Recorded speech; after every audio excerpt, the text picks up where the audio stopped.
Bueno, estamos con Silvana Petoletti. Ella es profesora de geografía y directora del Instituto Educativo en los niveles medio y superior. Muchas gracias, Silvana, por acceder a esta entrevista. Por favor, es un placer. Bueno, Silvana, el objetivo de esto es recordar un poco lo que fue tu pasado como estudiante en un contexto particular, el cual fue el de la última dictadura militar en Argentina. Para entrar en contexto, vamos a aclarar qué edad tenías cuando se produjo el golpe militar en 1976. En 1976 tenía 12 años. 12 años. De acuerdo al plan de estudios de esa época, todavía estabas en el nivel primario o ya habías accedido al secundario. Estaba en el último año del nivel primario y hice todo mi trayecto secundario con dictadura militar. Con dictadura militar. ¿En una escuela pública o privada? En una escuela pública. ¿Turno? Turno tarde. Turno tarde, perfecto. Bien, la pregunta es, cuando se produjo el golpe militar y tenías 12 años y demás, ¿qué comentarios o qué escuchabas o qué veías en algún medio de comunicación al respecto? ¿Se hablaba, no se hablaba? ¿Se decía lo que había pasado? En los primeros años de la dictadura no tengo recuerdo de que se haya hablado. Es más, como vivo en un pueblo en el interior, no tenían mucha información al respecto, ni había comentarios, o por lo menos con la gente que yo me relacionaba en ese momento no tenían referencia del golpe de este. Creo que no entendíamos de qué se trataba en realidad. Cuando en la escuela secundaria, a partir de cuarto y quinto año, tuve otra conciencia porque tuve compañeros, no de mi curso, pero de cursos superiores, detenidos. Entonces, esta fue mi primera alerta. En realidad no tenía conciencia de lo que estaba pasando, obviamente, pero tampoco tenía conciencia de lo que significaba un gobierno militar. Porque digamos que los contenidos que había en la escuela relacionados con la forma de gobierno, obviamente era a favor del gobierno que estaba en ese momento, que eran los militares, ¿no? ¿Qué tipos de materias recordás en donde se abordaran esos contenidos? Teníamos una materia en tercer año que era formación cívica. Uh-huh. Formación cívica. Entonces, bueno, digamos que era un decálogo de lo que debería ser un buen ciudadano. El amor a la patria, bueno, un discurso bastante verticalista, ¿no?, de la materia. Y entonces en esa materia hablábamos de los beneficios que íbamos a tener por tener un gobierno militar. La palabra democracia no aparecía nunca. Bien, ¿y qué tipos de actividades recordas en esa materia particularmente, si es que las había, o era una cuestión de imposición, o eran clases expositivas? ¿Tenían una bibliografía al respecto de esas pautas que...? Sí, por supuesto que había una bibliografía y era obligatorio para todos tener esa bibliografía porque, como te digo, era un decálogo de lo que era ser un buen ciudadano en un gobierno de facto, ¿no? Pero además estaba impregnada la escuela de una ideología, porque por ejemplo teníamos los desfiles en las fechas patrias, nos obligaban a desfilar, y no solamente era un desfile espontáneo, por decirlo así, sino que hasta a veces un mes ensayábamos todos los días el paso simulando a un ejército. Todos los alumnos de la escuela, fuera del horario escolar obviamente, ensayábamos para los desfiles, que nunca entendíamos cuál era el sentido tampoco, ¿no? Bien, si tuvieras que recordar un día típico, común y corriente de tu secundario, ¿cómo comenzaba? Bueno, comenzábamos con la formación. ¿Cómo era esa formación? Esa formación era tal vez como sigue siendo ahora, ¿no? Pero filas, formados en filas, alrededor de la bandera, con un silencio absoluto. En esa época, los que izaban a la mañana y digamos, cuando entrábamos, perdón, a la tarde, cuando ingresábamos, el izamiento y cuando nos íbamos. El izamiento de la bandera estaba siempre a cargo de los abanderados. Era un protocolo, era un ceremonial. Aprendíamos, incluso, me olvidé de comentarte, en esta materia, formación cívica, enseñaba fundamentalmente todo el protocolo que había respecto de los símbolos patrios, de la bandera, del respeto, del tratamiento del himno y las canciones patrias, por ejemplo. Sonaban las canciones patrias todo el tiempo, que son marchas. ¿Y se lograba realmente ese respeto por quizás por sentimiento o por imposición? Obviamente que era un respeto impuesto. Era un respeto impuesto. Los primeros años teníamos cero sentido crítico sobre eso. Creíamos que era así. Cuando empezamos a ver otro tipo de movida, digamos, con esto que yo te cuento, de los compañeros detenidos, bueno, ahí cambió un poco la visión de lo que estaba pasando. Bien, retornando con esto de la vida institucional que te es tan propia en la actualidad, en ese entonces, ¿cómo podrías describir lo que sucedía con el uso del uniforme, la estética para varones y mujeres, o las inasistencias o llegadas tarde? ¿Cómo era eso? ¿Cómo estaba reglamentado? Bueno, en realidad no había llegadas tarde y no había días de falta, a no ser que estuvieras enfermo. O sea, había una conciencia respecto del asistir todos los días, que era obligación estar en la escuela y asistir en tiempo y en forma. El tema del uniforme no se negociaba tampoco. Yo, siendo de una escuela pública, teníamos un uniforme, era más rígido, podríamos decir, porque era una corbata ceñida en el cuello, el pelo tenía que estar atado y bien levantado con la nuca, esa era la consigna, con que se viera la nuca. La camisa tenía que estar blanca. Si un alumno iba con una camisa un poco sucia, se lo mandaba a la casa a cambiar la camisa, los zapatos tenían que estar lustrados, bueno, una serie de detalles que bueno, en ese momento nos parecía que era así. ¿Y había algún tipo de cuestionamiento, supongamos, considerando que los estudiantes en una edad particular son cuestionadores? Existía, por ejemplo, el estudiante, vos veías que algún estudiante que se lo mandaba a cambiar el uniforme o que no, bueno, decís que prácticamente no existía la posibilidad de no tener uniforme, ¿cuestionaba esa norma, esa regla que le decía que tenía que ser así o simplemente acataba? De ninguna manera, se acataba todo lo que se decía desde los directivos en ese momento en la escuela. Además, creo que socialmente, hoy puedo analizar eso, en su momento para mí era así, era el deber ser, pero en este momento, si yo analizo, la escuela estaba, la escuela tenía un posicionamiento diferente en la sociedad. Lo que se decía en la escuela, lo que se hacía en la escuela, lo que decían los docentes, se respetaba a rajatabla y nadie se atrevía a cuestionar más allá si estaba de acuerdo o no estaba de acuerdo. Entonces las rebeldías no existían, manifestaciones de rebeldías en la escuela no se existían porque las sanciones eran muy duras y el Estado, por supuesto, respaldando este tipo de sanciones, ¿no? Entonces creo que en ese momento la escuela tenía una posición en la comunidad que no se cuestionaba nada, aun aunque no estuvieras de acuerdo. Bien.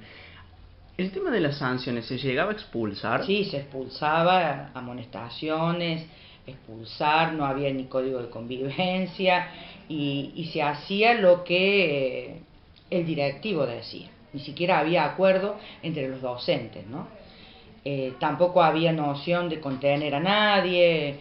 No recuerdo que los profesores hayan tenido conciencia también de alguna problemática en particular que haya tenido algún alumno. O sea, todo eso pertenecía fuera del ámbito escolar y el alumno era una persona que tenía que ir a aprender. Bien, nombraste los docentes. ¿Qué concepción tenés de los docentes de la época o cómo los veías vos en ese momento? Si había diferencias entre los docentes, si eran todos más o menos iguales, o cómo los podrías describir. Los docentes también, por supuesto, depende personalidad también de cada uno, pero en general eran muy rígidos. Por supuesto, digamos que hablando de la educación, era bien conductivista, bien conductivista. Estudiábamos del libro desde hasta, el famoso desde hasta, con trabajos prácticos, clases magistrales de explicación, donde a veces ni siquiera nos atrevíamos a consultar dudas. El docente tenía una impronta muy diferente a la que por lo menos yo conozco ahora. ¿Y cómo era ese clima áulico? ¿Cómo se sostenía convivir con compañeros, con docentes rígidos que iban y venían, pero que ustedes se mantenían? ¿Cómo era ese clima? ¿Había ruido o no había ruido? ¿Se hablaba o no se hablaba? No, había, por supuesto que siempre estaba la hora de música o la hora de plástica, materias más relajadas podríamos decir, pero en general reinaba un silencio absoluto. Tengo el recuerdo de los tacos en el piso de las aulas. Mientras nosotros trabajábamos, la profesora caminaba y se sentía el sonido de los tacos, nada más. Interesante eso. ¿Y cómo te motivabas? Una palabra tan en boga en esta época. ¿Cómo te motivabas o cómo se motivaban a estar 4 o 5 horas al día, todos los días en silencio, sentados? Porque supongo que la estructura áulica era como la estructura de la formación. En filas, ¿cómo se soportaba quizás el agotamiento, el cansancio? Sí, más allá de que sigue teniendo la misma estructura, el aula, los bancos uno detrás del otro, todos mirándonos la nuca. Antes existían unos bancos de madera que eran muy incómodos, que se movían, y escribíamos con tinta, así que teníamos que cuidar que no se cayera el tintero y teníamos que cuidar que el compañero no se moviera demasiado, una posición totalmente incómoda. Y no cuestionábamos porque era lo que había, no conocíamos algo diferente, entonces nos adaptábamos a eso. Bien. ¿Hacían trabajos en grupo? Todos los trabajos grupales eran fuera de la escuela, y recuerdo trabajos grupales a partir del cuarto, quinto año. Antes no había trabajos grupales. No había. La pregunta es la siguiente. En esta escuela pública donde asististe, ¿existió durante este periodo algún centro de estudiantes? No. Para nada. No, Y ningún centro de estudiantes. no existía en la memoria colectiva de los estudiantes que en el pasado lo hubiese... No, increíblemente se había borrado. Claro, porque veníamos de los 60, que fue una época revolucionaria, pero digamos que se ocuparon de borrar bien esos vestigios, porque la verdad que no había ni centro de estudiantes, ni el docente te hacía intervenir demasiado. El docente daba la clase, eran las clases magistrales, después eran las evaluaciones escritas, y no había un intercambio con el profesor, no había un momento que el profesor dedicara para conocer a los alumnos, o para que intercambiáramos, o para que socializáramos alguna explicación. Las explicaciones eran dadas y nosotros tomábamos notas o estudiábamos, pero no había un intercambio. Bien. Y con los compañeros en la época, ¿se comentaba esto de la educación? ¿Se comentaba algo de la sociedad o los temas pasaban por otro lado? No, en ese momento no comentábamos nada de lo que estaba pasando, además que no sabíamos de lo que estaba pasando socialmente, pero bueno, era muy rígida la enseñanza, era muy rígido el sistema de escuela, entonces teníamos miedo en realidad. Bien. No nos manifestábamos por miedo. ¿Qué expectativas de la vida tenías allá al final del secundario? ¿Qué pensabas, qué visión de futuro tenías, si es que la tenías en esta estructura rígida? Sí, estudiar primero, el estudio era lo más importante, y pensar en una carrera para tu futuro. Eso era, el perfil de alumno que intuyo que se perseguía, ¿no? Bien, me dijiste que tuviste conocidos estudiantes detenidos. ¿Alguno desaparecido? No, en ninguno, no.